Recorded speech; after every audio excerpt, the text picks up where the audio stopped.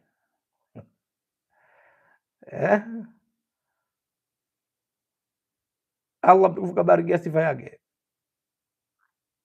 kwa sababu wa hadha dhikru mubarakun anzalnahu, yani muhdath, imetokezeshwa. Qur'ani ilikuwa haipo, na wao wenyewe wanasema kwa Qur'ani minhu bada wa ilayhi yaud, wallahu yabda'u al-khalqa thumma yu'idu. Qur'ani wanasema wenyewe kwamba imeanza kutoka kwa Allah mtukufu na kwake itarejea. Ndio hali ya kiumbe hiyo, kila kiumbe hali yake ni hiyo. Kwa hiyo unaitakidi kwamba athari za vitendo vya Allah mtukufu ni sifa za Allah mtukufu, basi vitendo vyote vitakuwa ni sifa za Allah mtukufu, itakuwa hakuna kiumbe. Tumesema tena kwamba sisi tunaitakidi kwamba Allah mtukufu ni mutakallim, ni msemaji, na hii ni sifa ya kitendo, na athari ya sifa hii ndio maneno, sawa. Kwa maana tunatofautisha. Kwa hiyo maneno ni athari ya usemaji wa Allah mtukufu na sio sifa ya Allah mtukufu. Allah mtukufu anasifika kwa usemaji wala asifiki kwa maneno, sawa. Fahamike vizuri kabisa. Sasa mimi hapa nitawaletea yaliyoandikwa na mmoja katika maimamu wao katika kitabu Naqdh al-Imam Abi Saidi ala al-Marisi al-Anid. Sikiliza, ukienda katika kitabu hichi ambacho huyu katika maimamu kubwa sana, huyu katika maimamu wao wakubwa sana, kitabu hichi kinategemewa sana kwao. Katika hadithi nambari 24 ya kitabu hichi, riwaya imekwenda mpaka Ka'b qala, amesema hivi: lam yakhluq Allahu ghaira thalathin, lam yakhluq Allahu ghaira thalathin, yani lam yakhluq Allahu biyadihi ghaira thalathin, Allah mtukufu hajaumba kwa mkono wake isipokuwa vitu vitatu tu peke yake. Vitu vitatu hivyo ni vipi? Sikilizeni ndugu zangu Waislamu. Cha kwanza, lam khalaqa adama biyadihi, amemuumba Adamu kwa mkono wake, sawa.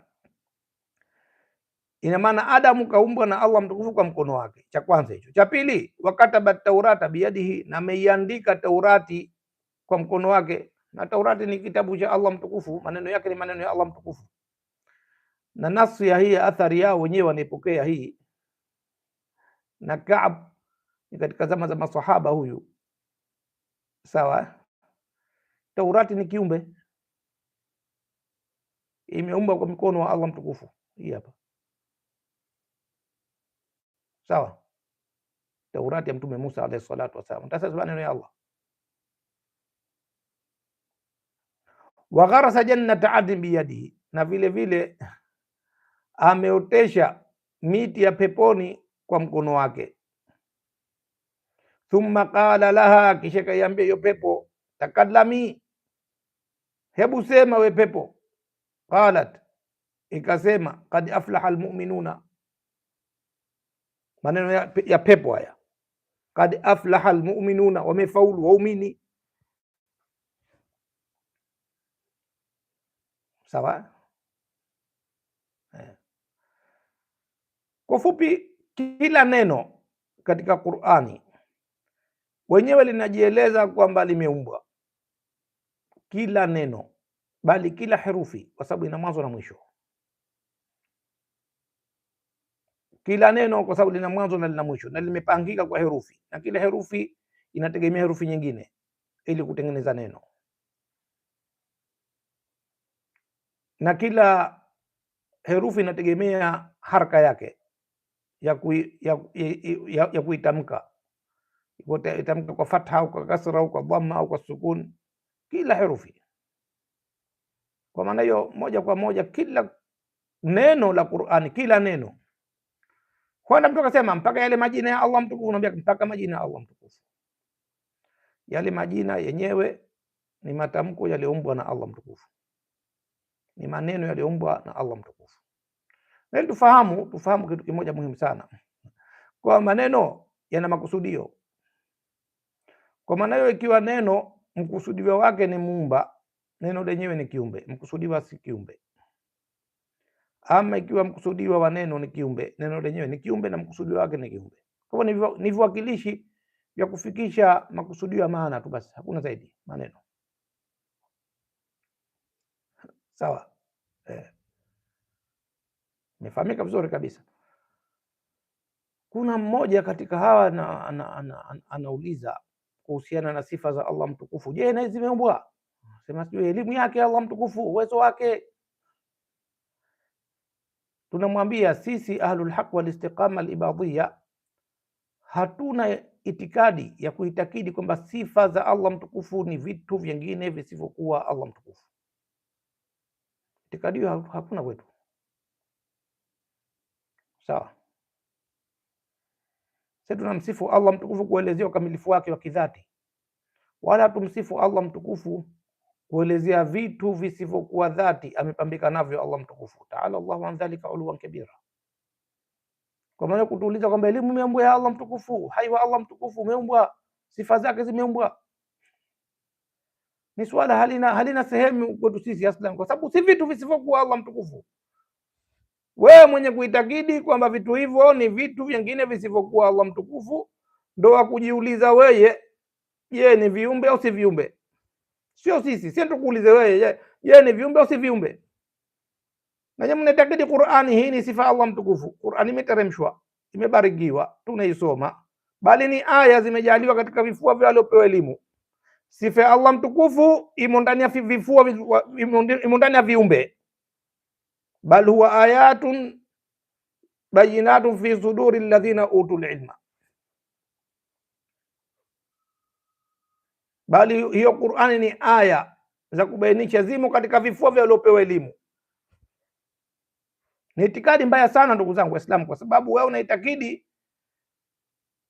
unaitakidi uwezekano wa kisichokuwa kiumbe kuingia ndani ya kiumbe, ndio hululi hiyo.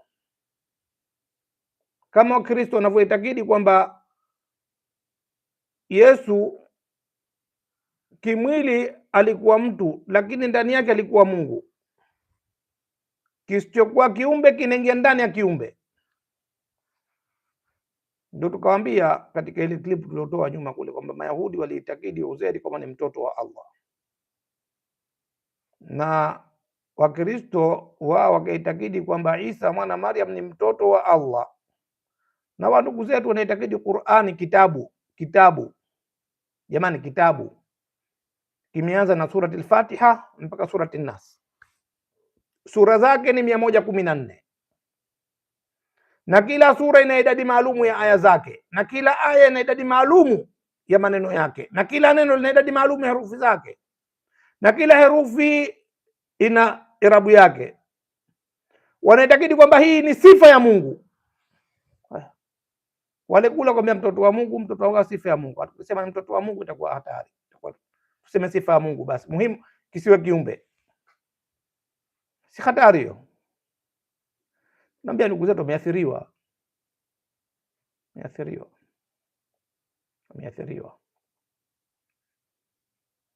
sawa. Namsikia mmoja anatoa aya, anasema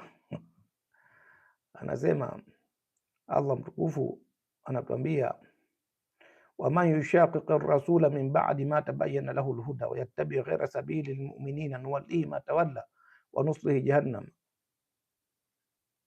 wa sa'at masira. Na yote yule ambaye atajiweka mbali na mtume na akafuata njia isiyokuwa ya waumini, basi tutamwelekeza huko huko anakuelekea na tutamuingiza katika jahannam, na hapo ni pabaya palioje na kufikia. Anataka waumini hapa ni masahaba. Taban hii Qur'ani ni uongofu ndugu zangu Waislamu. Dhalika alkitabu la raiba fihi hudan lilmuttaqina, hicho ni kitabu hakina shaka ndani yake, ni uongofu wa wacha Mungu. Allah mtukufu katuambia njia ya walioamini. Wewe ukisoma Qur'ani siku zote utakutia Allah mtukufu anazingatia sifa, hazingatii alqab. Sifa hapa ni imani. Allah mtukufu kawahutubia masahaba, tena wale as-sabiquna al-awwaluna, wale min al-muhajirin wal ansar, wale wa mwanzo kabisa baada vita Uhud, kawahutubia wama Muhammadun illa rasulun qad khalat min qablihi ar-rusul, hakuwa Muhammad isipokuwa mtume, wamepita kabla yake mitume, wamepita kabla yake mitume wengi tu. Afa immata au qutila qalabtum ala aqabikum, hivi kama yeye akifa au akiuliwa ndio nyinyi mutageuza visigino vyenu mukaacha alikuja nayo mtume Muhammad sallallahu alaihi wasallam? Waman yanqalib ala aqibihi falan yadhurra Allaha shay'a, na yoyote katika nyinyi atakayegeuza visigino vyake akaacha uongofu aliokubali katika zama za mtume wa Allah, basi huyo hatamdhuru Allah mtukufu chochote kile. Wasayajizillahu shakirina, na Allah mtukufu atawalipa wale ambao watashukuru, wale wenye kushukuru atawalipa Allah mtukufu. Kwa maana hiyo njia iliyozingatiwa ni njia ya waumini. Na waumini ni nani? Allah mtukufu atueleza kwenye kitabu chake. Nani waumini? Sawa, nifahamika vizuri. Kama kuna sahaba akajitoa katika ahadi aliyochukua mbele ya Allah mtukufu, basi haidhuru kitu katika dini ya Allah mtukufu. Allah mtukufu azingatie waumini, hasa waumini kama alivyotueleza shekhe wenu Ibn Taymiyyah al-Harrani, walikuwa wakiitakidi hivyo kwamba hakuna wa kuabudiwa isipokuwa Allah peke yake, na kwamba Allah mtukufu ndo aliumba kila kitu, na kila kisichokuwa Allah ni kiumbe. Hiyo ndio ijmaa, na ndivyo Mtume sallallahu alaihi wasallam alivyouacha umma huu. Hasa wewe ulipokuja na bidaa yako ya kuivua Qur'ani katika mjumuiko wa viumbe, wewe ndio unatakiwa dalili. Umepata wapi ushahidi wako? Wewe kama una ushahidi wa kielimu, dalili lete, kama Qur'ani si kiumbe. Usitakutuletea ushahidi wa Qur'ani maneno ya Allah. Sote tunaitakidi kwamba Qur'ani maneno ya Allah mtukufu. Sote tunaitakidi kwamba Qur'ani ni maneno ya Allah mtukufu. Sawa? Wewe ambaye unaitakidi kwamba haya maneno ya Allah mtukufu haya ambayo ni kitabu, wewe unaitakidi kwamba hichi kitabu hichi, au pinge kwamba Qur'ani si kitabu, wewe unaitakidi kwamba hichi kitabu hichi si kiumbe, tuletee dalili ya kuvivua katika mjumuiko wa viumbe.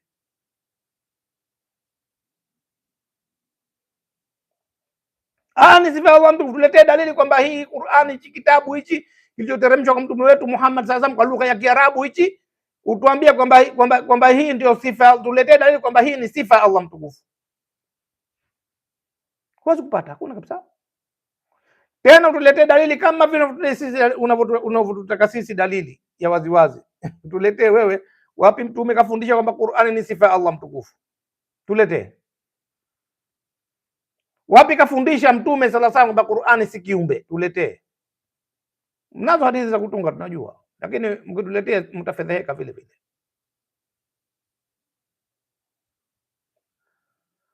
Wapi masahaba waliposema kwamba hii Qur'ani si kiumbe? Tuletee kwa ushahidi, si tawili ya wazi, si mfano tawili. Tuletee kwa ushahidi wazi wazi, sawa.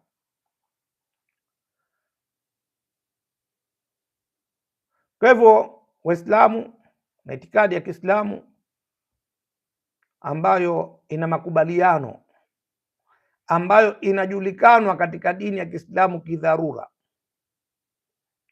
ni kwamba hakuna wa kuabudiwa kwa haki isipokuwa Allah peke yake, na kwamba Allah mtukufu ndiye aliumba kila kitu, na kila kisichokuwa Allah mtukufu hicho ni kiumbe. Tena maneno haya Ibn Taymiyyah kayarejea katika sehemu nyingi tu. Mimi nitapenda kuyasoma hapa katika sehemu nyingine ambayo Ibn Taymiyyah kayasema haya. Nayo lahadha nitakuletea. Huyu ni shekhe mkubwa kwenu nyie, Shekhe Ibn Taymiyyah al-Harrani. Nitakuletea hapa shekhe wenu Shekhe Ibn Taymiyyah al-Harrani, Sheikhul Islami, huyu mnamwita nyie. Huyu ana mambo mengi makubwa huyu.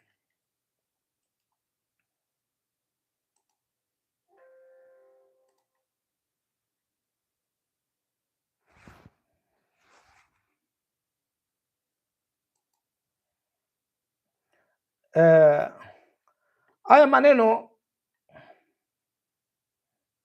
tutaya lahadha,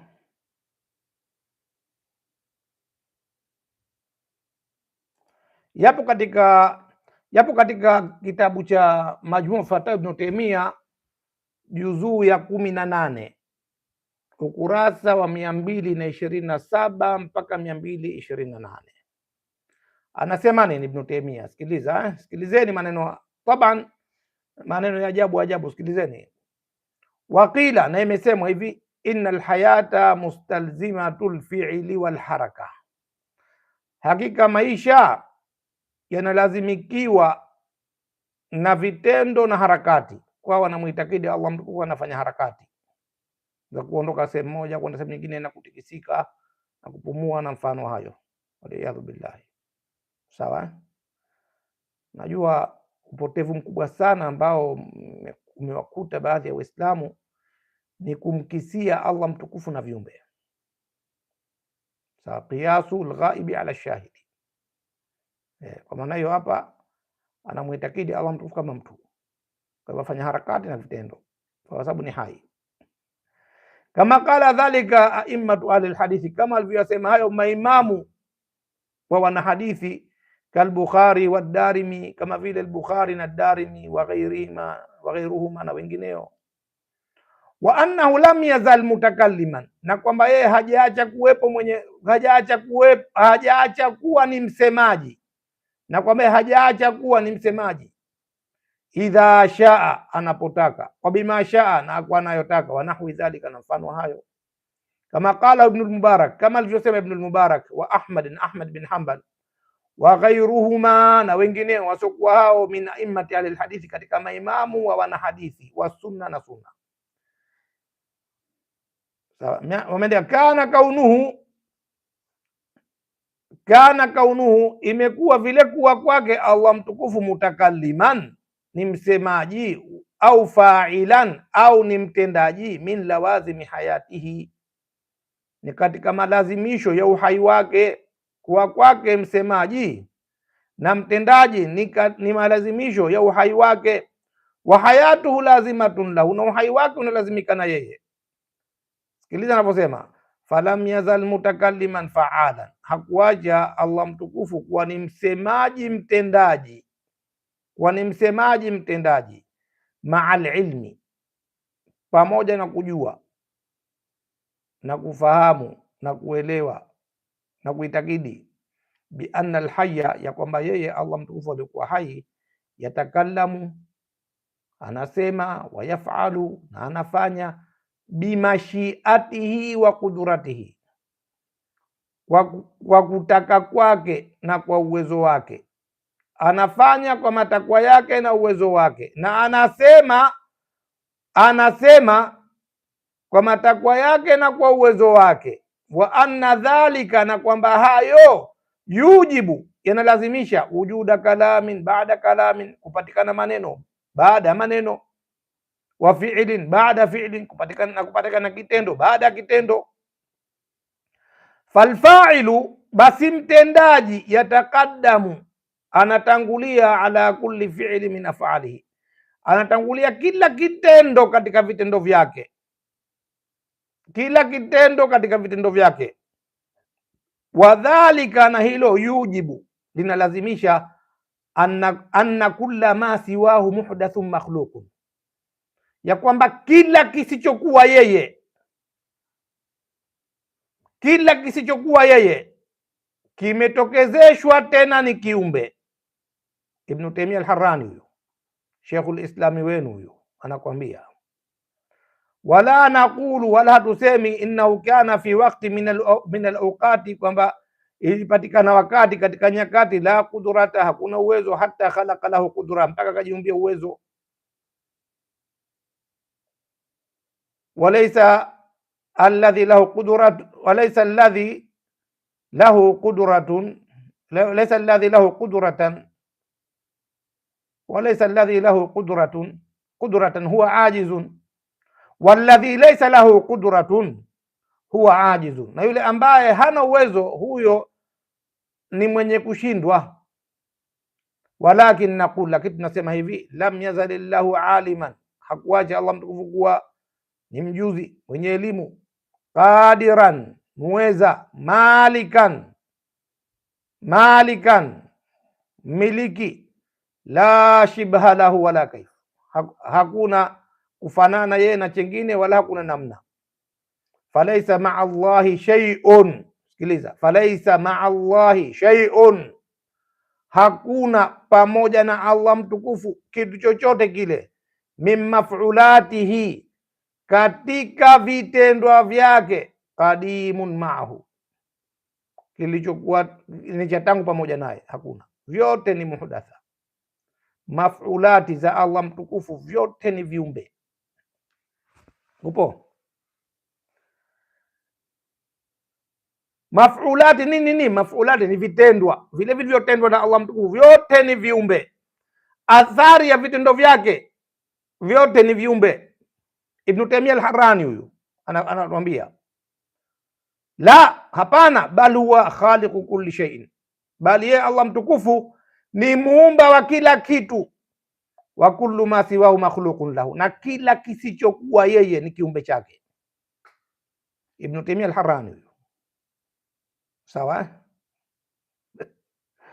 Kisha nasema wa kullu makhluqin, na kila kiumbe, muhdathun, kimetokezeshwa, hakikuwepo kabla, kainun, kimekuwa hicho, baada an lam yakun, baada ya kwamba hakikuwepo, na Qur'an haikuwepo, kisha kaanza kupatikana. Ina mwanzo, minhu bada, imeanza, sawa. Namna hii anasema Ibn Taymiyyah al-Harrani. Kwa maana hiyo, itikadi ya kuitakidi kwamba Allah mtukufu ndiye muumba na vilivyobakia vyote ni viumbe vyake kiujumla, bila kuainisha, kila kisichokuwa Allah mtukufu ni kiumbe cha Allah mtukufu. Ndio itikadi waliokuwa nayo masahaba, ndio itikadi ya mtume wetu Muhammad sallallahu alaihi wasallam, ndio itikadi ambayo ilikuwepo katika hizo zama za masahaba. Na itikadi ya kuvua chochote kisichokuwa Allah mtukufu katika mjumuiko wa viumbe, itikadi hiyo ni pofu, tena ni bid'a au potevu ya wazi kabisa, kila mwenye kufuatilia. Kwa tujihadhari nayo. Akuja mtu akwambia Qur'ani si kiumbe, muulize, kwani Qur'ani ndio Allah mtukufu? Akwambia hapana, si Allah mtukufu. Na maana Allah mtukufu hajaumba vitu vyote. Anapingana na Allah mtukufu, anapingana na mtume, na anapingana na yanayojulikana katika Uislamu kidharura. Ni hatari kubwa sana ndugu zangu Waislamu. Wao angaliyasema haya bila tawili, hukumu yake ilikuwa nzito sana. Na ajabu wa watu wanawahukumu wengine kwa tuhuma ya ushirikina, ukafiri kwa sababu itikadi hii, wakati wao wako karibu zaidi na ukafiri na ushirikina. Ukiangalia sio kwa sababu unaitakidi kitu kingine kisichokuwa Allah. Kitabu unaitakidi kama si kiumbe. Wewe kutwa mzima wakirejea na wahifadhisha wahifadhia kisichokuwa kiumbe, wahifadhisha sifa ya Allah mtukufu.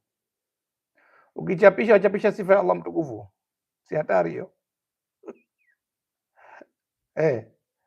Wallahi sisi tunaitakidi kwamba Allah mtukufu ni msemaji, na maneno yake Allah mtukufu ni athari ya usemaji wake, na maneno yake Allah mtukufu ni kiumbe katika viumbe vyake.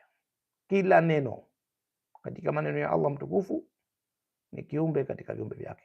Na Allah mtukufu ameumba lugha zote hizi, ikiwa ni lugha ya Kiarabu, ikiwa ni lugha ya Kiswahili, ikiwa ni lugha ya Kingereko, ikiwa lugha ya Kiingereza, ikiwa lugha ya Kichina, ikiwa lugha ya Kimakonde, itakayokuwa yeye ndo aliziumba. Na Qur'ani imejalia kwa lugha ya Kiarabu.